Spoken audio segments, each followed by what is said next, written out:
Hello, everybody, and welcome to the TeacherCast Educational Network. My name is Jeff Bradbury, and welcome to Ask the Tech Coach. This is episode number 49. Today, we're talking about innovation and how we as tech coaches can help foster our teachers' love for being innovative in the classroom. We have some great guests on today to talk all about this subject. I am so happy to have Dr. Sam Patterson back on with us. Sam, how are you doing? How have you been?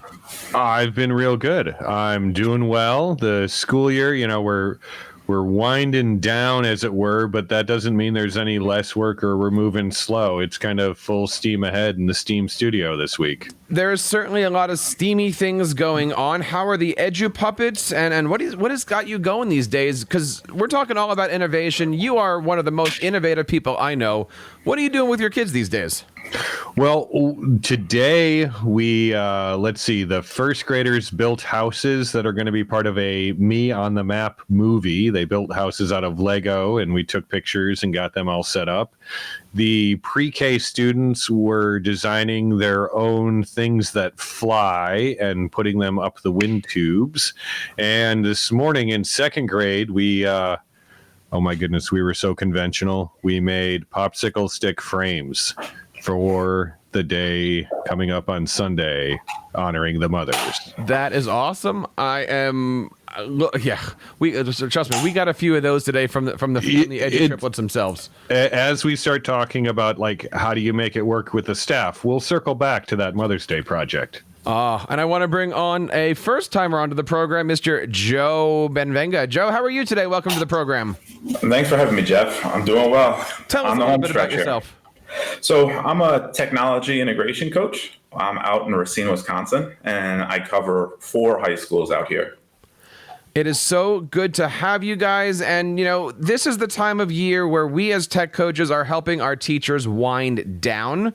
And as we're winding our teachers down, it's also important to keep your foot on the gas, right? Because as these AP tests are over, as the summertime is getting closer, it's important to start preparing our teachers for next year. I know where I am. I've got 3 or 4 teachers where we're already sitting down now and planning out lessons for September, October. And the skills we're going to be bringing in next year, I'm actually starting to implement into their lessons this year. And that just brings us into our conversation today about innovation.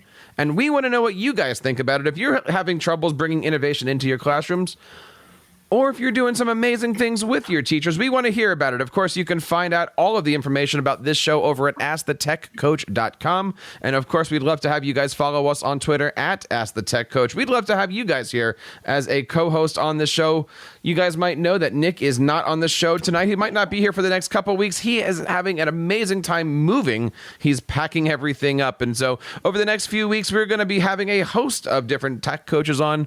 One of them might be you. If you'd like to join us for the show, check us out over on Ask the Tech Coach or email us over at feedback@teachercast.net. We would love to have you and feature your tech coaching program on the show. Now, guys, I want to start today to talk a little bit about innovation. Now, Sam, you and I talked before the show starts here, and the question always comes up of how do we define innovation, right? Because what's innovative for me might be something that you do every single day. What is innovation? How do you define being innovative? In the school setting, I think innovation is best defined as solving the problem cheap. Really? Like they say, well, innovation gets a lot of, play, mainly in the media. And education is actually allergic to innovation because education is set up to do the same thing. Even teachers who are always trying out new things, are always trying to battle essentially the pressure of the calendar to do the thing that was done before.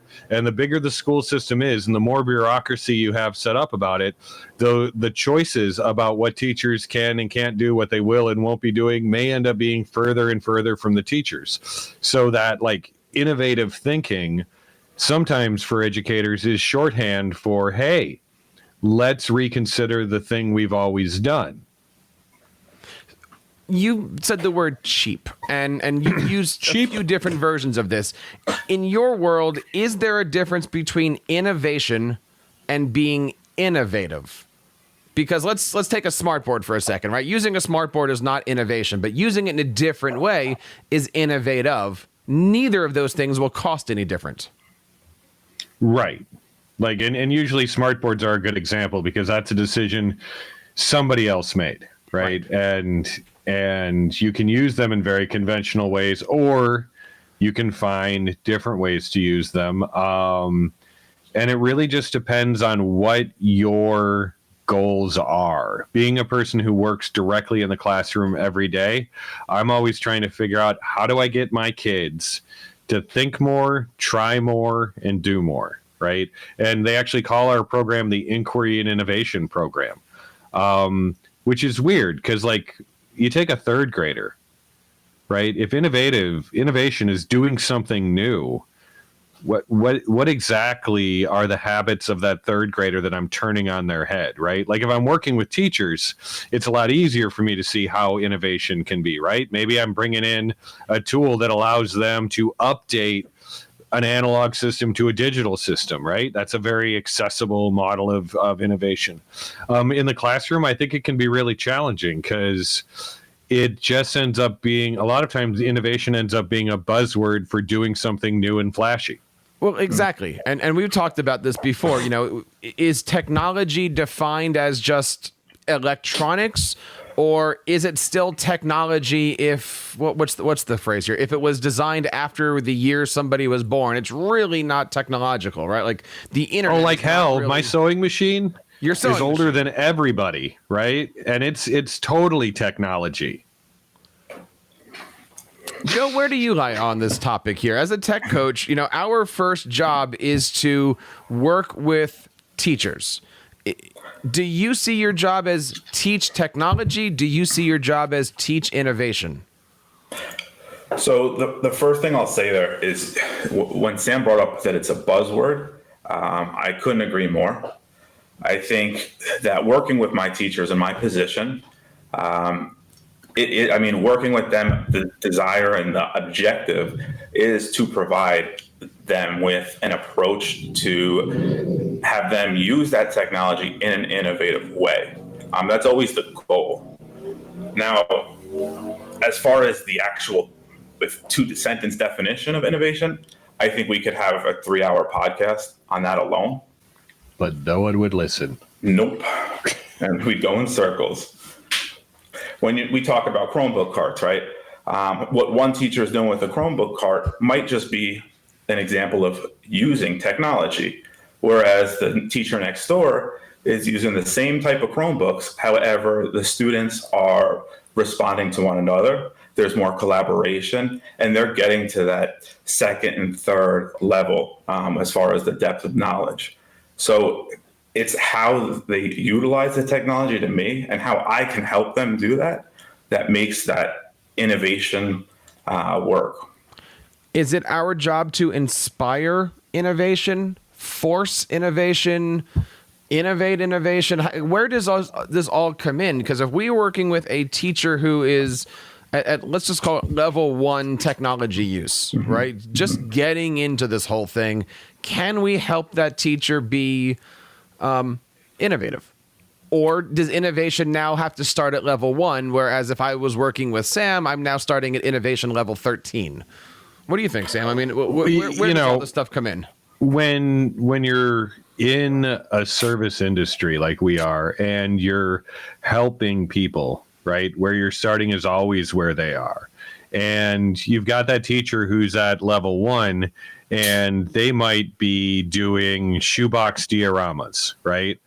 And I come in there with the iPads, and I use Puppet Pals, and I show the teacher that you can animate these dioramas and create short movies. Instead of having the kids stand up and do a talk, they could create this video. And they say, oh, that's really cool. And they get kind of inspired. Now, the downside is the next year they say, could you come back and do that again? Well, no, that's not what I wanted. What I wanted was you to say, oh, that's really cool. I could do that, right? Because it's not hard to use the app, right? The second graders don't even need a full walkthrough, They just need to like, don't do this part. And they're like, oh, okay. And they're off to the races, and they're really enjoying it, and they're recording their own voices, and they're creating shareable videos because their faces aren't in them, and we can load them right up to Seesaw. And I spend most of the time with my hands in my pockets, walking around going, yeah, okay, good. Yeah, okay, good. And yet it's something that those teachers still don't feel ownership of. So where does that come in? Is that confidence level? Because let's not talk level 1, level 2. But I mean, if you have somebody even at level 1 and they don't have the confidence of the task, it's hard to throw the iPad at them and not expect them to want to hold your hand constantly. But if you have a newbie, you throw the iPad and they say, great, I'll work at level 1, but I'm going to work at level 1. Just hold my hand. Those are two completely different conversations and two completely different coaching scenarios. Definitely. Yeah, I mean, I think that one of the main challenges here is, like you're saying, that to spark that desire to be innovative. And a teacher that might not be comfortable with technology, when I'm working with that type of teacher, it's important for me to be very patient, provide a ton of positive reinforcement, and that, you know, I'm not in any rush, and give her that, him or her, that foundation to go off of moving forward. So maybe when I'm not there 2 weeks later, she has at least the skills to develop that next lesson. What works for you, right? If let's take Sam's idea here. Sam is a teacher who is just starting off. Somebody walks in and says, here's the iPad. Now, I'll give you a good example. Today, I saw a quick video on Twitter. It was of a shoebox diorama, Sam, but they were using the Do Ink app. And now, next thing you know, you have a kid walking around that diorama because they're sitting in front of a green screen. Yep. Now, you might say the next year the teacher wants you to come in and do all of that stuff. And you might say the next year the teacher needs you to come in and do half of that stuff. Or maybe set the green screen up for the teacher, but then maybe the teacher teaches the lesson. How do you blend this as a tech coach to help, push, inspire? You know, where does that coaching conversation come in? How do you know what that teacher needs and doesn't need? So, I mean, I think that happens during whether it's a prep period or after school with that teacher, and really figuring out where they're at, and do they not want to do something, but are they actually confused, or are they truly unable to handle that project on their own? So, for example, next week, I'm working with a set of teachers, sociology teachers, and we're using Google Forms. However, we want the students to end up branching questions onto, layer after layer after layer. And this is something that I have worked with them on now for 3 semesters. And the goal was for them to be 100% autonomous on this by this point. But there's still 1 or 2 things that they're a little bit unclear of. So I feel that in my role, I still need to provide that support because that's where they're at. Sam, you're shaking your head. Well, that's the way it goes, right? Like you're giving them the support they need because it's where they're at. I was just thinking about the fact that, I work with elementary teachers, and the challenge with working with those teachers is they're doing 9 different things with the kids over the course of the day, right? You walk in, you see the schedule, boom, boom, boom, boom, boom.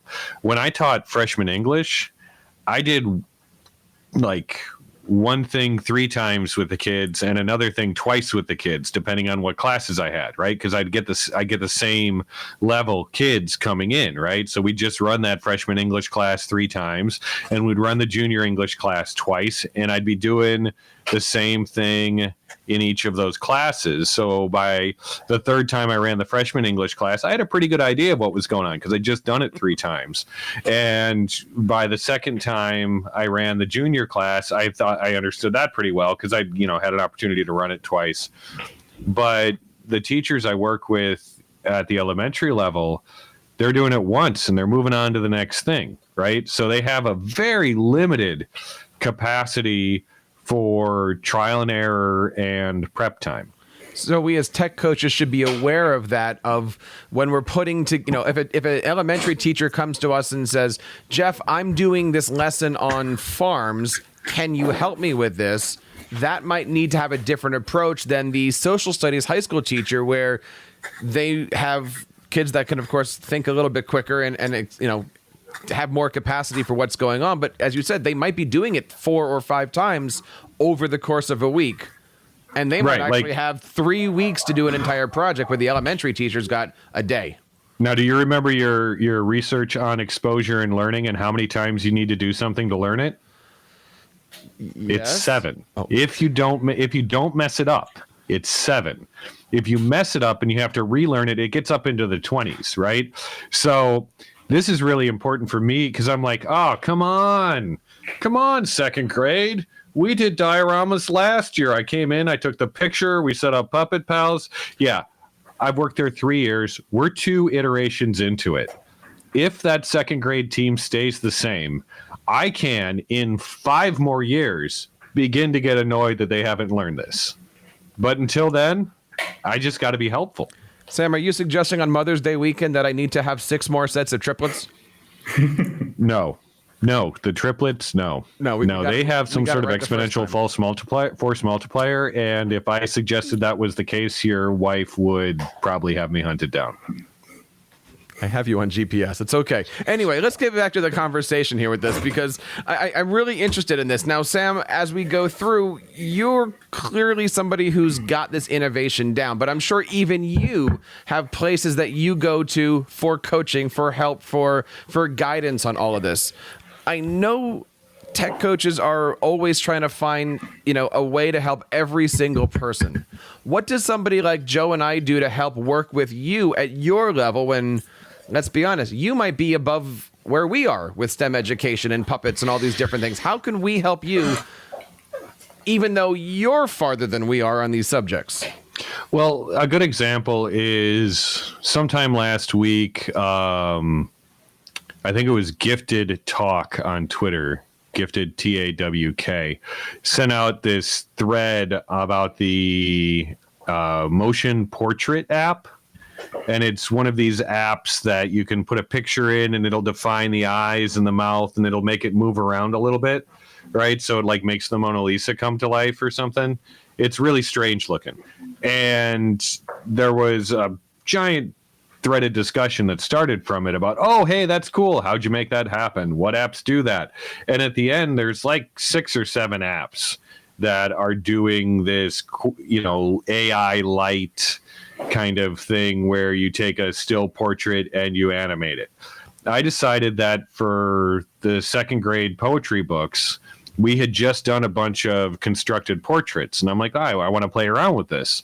So I took that list of apps and I went to the tech guy at my school and I'm like, Mr. Soa, can you find out about these apps which have educational pricing, yada, yada, and put them on my iPad so I can play around with them. And he, did the research, put them on my iPad, came up with a couple other suggestions to give to me, and then stopped by a little later and made sure they made it onto my device and just asked if I had any questions about it.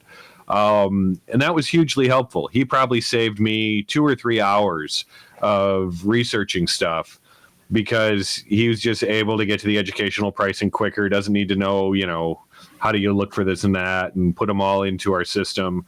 And I still haven't figured out exactly which app I'm going to use, but I'm a lot further along in actually using that because I have those at my disposal and I know something about them. And that's all because I had that partner at my school that I could just send that request to. Now, Sam, do you mind if I ask, would you prefer, like in that situation, you said there were multiple apps, right? Now, if you're working with someone and you're looking for some piece of software or equipment, whatnot, would you like someone to say, hey, this is what would work best, or give you a few options that you might have to look more into? I mean, if he, because I talked to him, and if he knew, he said, well, I haven't ever done that. So, I'll just get what you say. But like, if he knew which one would work best, yeah, that's what I want to know, right? Like, which one is going to actually work? Because in these apps, some of them allow you to like see the picture moving around. Others allow you to make recordings. Some of them, the recording doesn't work so well. There's just a lot of variables. And I'm still trying to figure out exactly, like I'm at the point now where I'm like, oh, okay, this app does this. This app does this. This app does this. What do I want to do? Right. But and because I didn't have incredibly clear what I wanted to do at the beginning, it was just kind of a let's see what these apps do and we'll come up with something off of them. I don't think I would have had a good route to this is what's going to work best at the beginning. But, if there is already a best practice, heck yeah, let's do that, right? When it comes to bringing these things into the classroom, a lot of it is working with teachers, but a lot of it is working with our students. Do you guys have any advice for how to work with our students and our teachers at the same time? I mean, a lot of times we're trying to push our teachers in a certain innovative direction or even just basic technology direction. The kids might know how to do this stuff, but you kind of have to say to the kids, guys, I'm here to work with your teacher. Let's encourage them to do this. They're trying their, how do you set up an environment where the kids understand you're here to help their teacher get better so that they can then be better in their classrooms? So in my experience, the students are able to kind of tell, all right, this person's here to help support my teacher with the technology that we're trying to use. And if I as a student have any questions, that's who I'm going to go to when it comes to technology. However, when it comes to, hey, is this an appropriate response or am I doing this correct? I'm going to go to my teacher. So in the high school level, I do feel that the students have a pretty great, actually, they find it very easy to identify who knows what as far as technology versus the curriculum. I end up doing with this question a lot just because of collaboration. So sometimes I'll work with the art teachers, sometimes I'll work with the classroom teachers, sometimes they're in the room with us, and sometimes they aren't. Like right now, the sixth graders are doing this big project that started in art and it's bled over into makerspace, and they'll be like, Dr. Patterson, can I blah, blah, blah, blah, blah, blah, blah? And I'm like, I'm like, honestly, guys, I'm just the glue gun guy here. Right? Like we do a lot of innovative stuff together, but right now, and this is exactly what I say to them, right now, you're working on this thing that started in art and I'm helping you get it done. I don't know all of the ins and outs of it. It's because it's not my project and I don't want to tell you the wrong thing. So go bug the art teacher, right? Like the art teacher's in a meeting. Disrupt the meeting. I don't know what to tell you, kid, right? Like I still got nothing for you. But it's one of those things where occasionally we'll clarify for the kids, that's a really good question for your classroom teacher. Unless it's about appropriateness and then you just say no, that's not appropriate. But why? Oh, I just say that. If you want a detailed answer, go to your classroom teacher. I'm going to tell you no every time. Because if you're asking if it's appropriate, it means you think it might not be. So I'm going to trust your judgment. They're like, what? And then they just go ask their teacher. We're talking all about innovation in the classroom and how we can bring innovation into our teachers who might be a little skittish when it comes to educational technology. We're going to take a quick break, and when we come back, we're going to ask Sam and Joe to give us a bunch of different examples, things that are innovative in their classrooms that maybe you guys can do this school year as the summer gets closer and as the year winds down. So stick around. We'll be right back on Ask the Tech Coach. Friends, before we move on with our show, I wanted to let you guys know I have been in education now for almost 20 years, and I've seen the changes some students have come to face every single day, whether it's going through school hungry, not being able to see a doctor when they're sick, or not getting the proper rest at night. These challenges make it hard for kids to focus on their learning. I remember a story of a student who came to my office one day and she could barely stay awake due to all the circumstances happening around her at home that were beyond her control. I didn't know what I could do, and I wanted to be able to help her out in any way that I could. Thankfully, Concordia University in Portland is leading the way with their 3 to PhD program that helps to combat students' fears, freeing them to pursue their highest dreams. They're revolutionizing education by creating a holistic model that provides groceries, healthcare, and even clothing to students right here on campus, helping them thrive and helping our communities strengthen and grow. Concordia's College of Education offers online and on-campus programs where students have the opportunity to learn about a more compassionate approach to education and see how nurturing the whole student can lead to amazing things. To learn more about how you can help students conquer their monsters and achieve their highest dreams, visit cu-portland.edu/let's conquer. That's cu-portland.edu/let's conquer. And use the hashtag #NatureEducateGrow. And we are back talking to Sam and Joe all about innovation. Now, Joe, let me ask you a little question here. You are one tech coach. You said you've got 4 high schools. How are you able to successfully navigate all of those teachers, all of those buildings in a 5-day? It seems like it's a huge, huge thing to keep track of. It is a lot to keep track of, for sure. And to say, hey, I'm 100% successful would be a lie. But it's figuring out, it's working with the teacher's schedules, right? Because their time is incredibly valuable.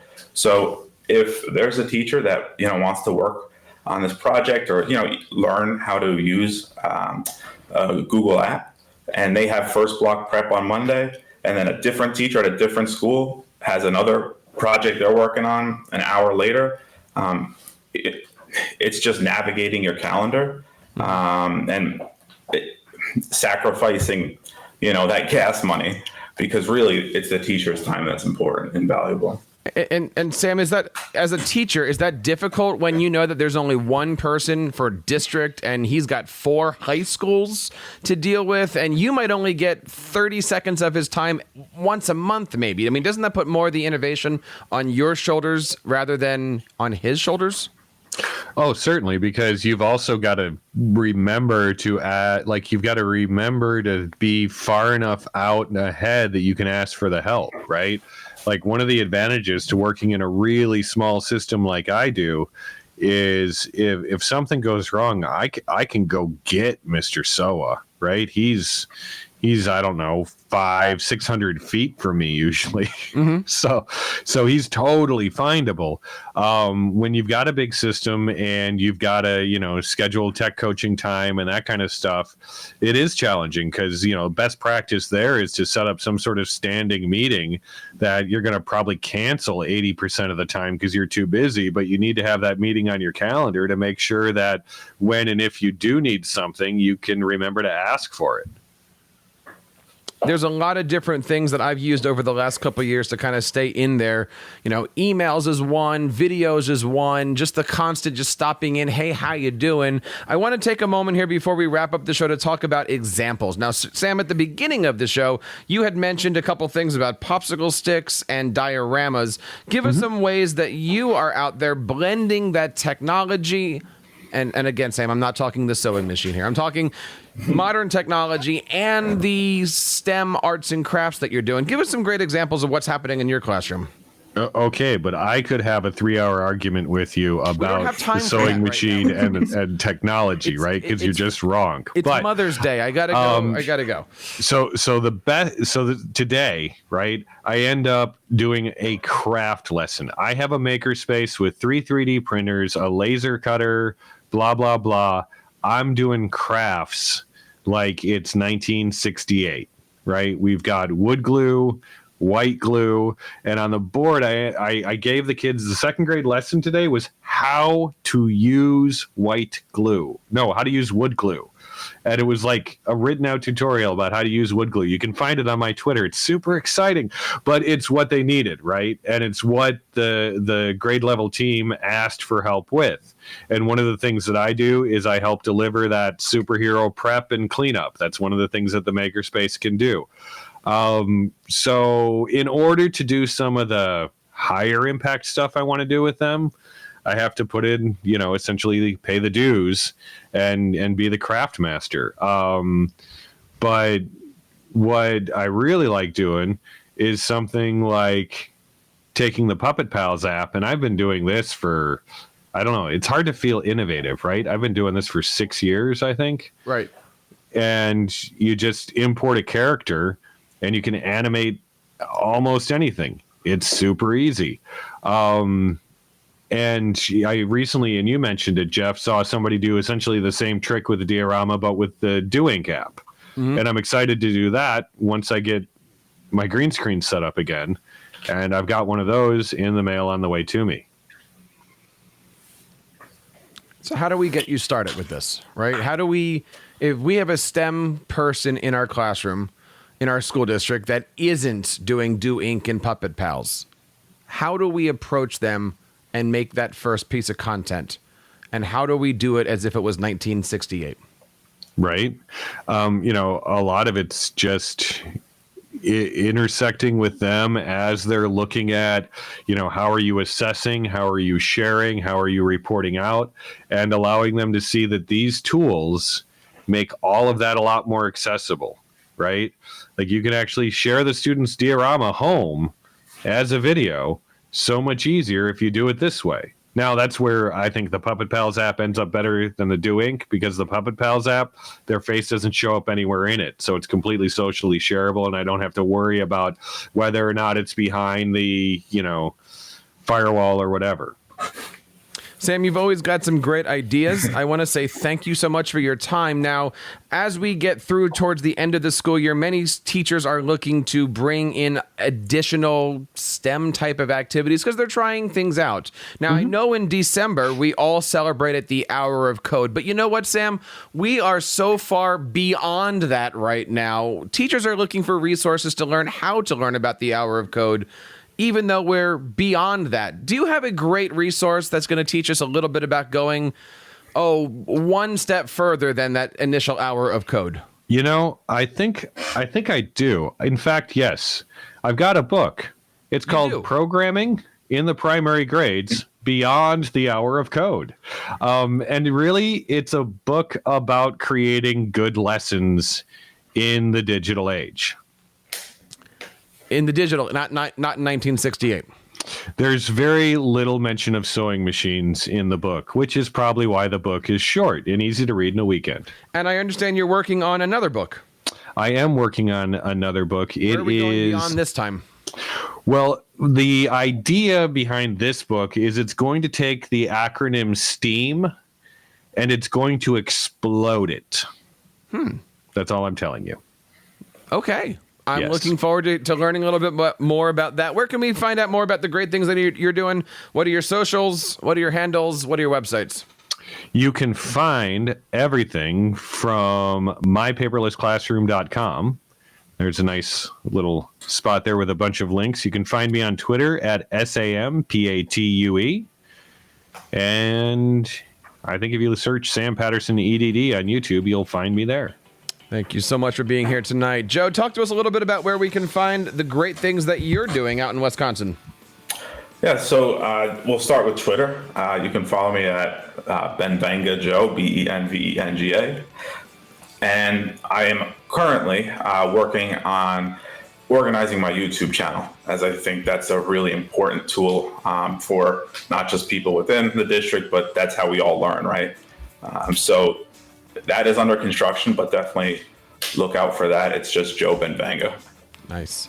And we would love to have you guys join us on this show. We record every single week. We drop our show every single Monday, a brand new Ask the Tech Coach episode. We would love to have you guys. Of course, if you're looking for more information about all of our great tech coaching resources, you can head on over to AskTheTechCoach.com. Check out our posts, our podcast, and all the great things over on Twitter at Ask the Tech Coach. We want to say thank you guys one last time for being a part of this and all of the shows in the TeacherCast Educational Network. Don't forget to head on over to TeacherCast for everything professional development. And if you guys are looking to bring podcasting into your class, we just launched a brand new ultimate guide to podcasting, talking about everything from studio to in-classroom podcasting, all things audio and video. Check it out. It's the brand new TeacherCast Ultimate Guide to Educational Podcasting. So with that, we're going to wrap up episode number 49 of Ask the Tech Coach. On behalf of everybody here on the TeacherCast Educational Network, my name is Jeff Bradbury, reminding you to keep up the great work in your classroom and continue sharing your passions with your students.